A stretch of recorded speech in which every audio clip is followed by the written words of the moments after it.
গভীর রাত্রে হযরত ফাতিমা রাদিয়াল্লাহু তাআলা আনহা ইন্তেকাল করলেন।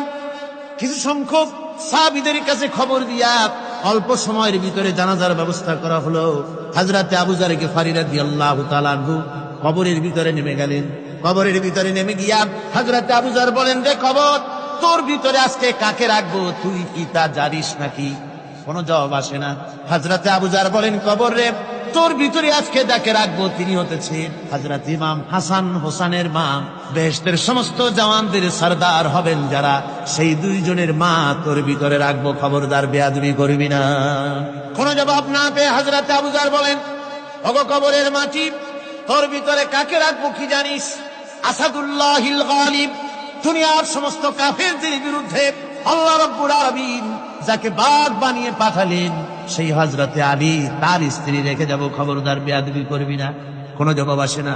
হযরত আবু যর বলেন, কবরের মাটি, তোর ভিতরে যাকে রাখবো তিনি হলেন খাতুনে জান্নাত, বেহেশতের সমস্ত মহিলাদের সরদারিনী হবেন যে ফাতেমা, তারে রেখে যাব, তোর ভিতরে খবরদার কোনো বেয়াদবি করবি না। আবার হযরত আবু যর বলেন, কবরের মাটি, তোর ভিতরে কারে রাখবো কি জানিস?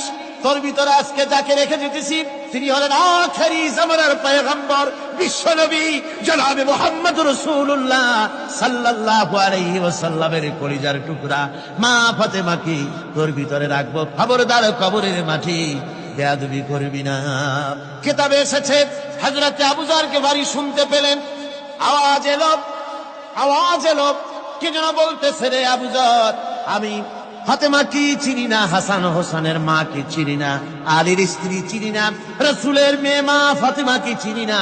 আমল যদি ভালো হয় আমার ভিতরে, আমল ভালো নিয়ে যে আসবে শান্তিতে থাকবে, আর আমল যদি খারাপ হয় আমার ভিতরে, তার অবস্থা চূড়ান্ত হয়ে যাবে। আমার ভাইরা, আমার বন্ধুগণ, আমলের উপরে ভিত্তি করে কিয়ামতের দিন নাজাত হবে। আমল যদি খারাপ হয়ে যায়, কিয়ামতের দিন কেউ তাকে বাঁচাতে পারবে না। এই জন্য কিয়ামতের ময়দানে, হাসরের দিনে আল্লাহর হাবিব জানাব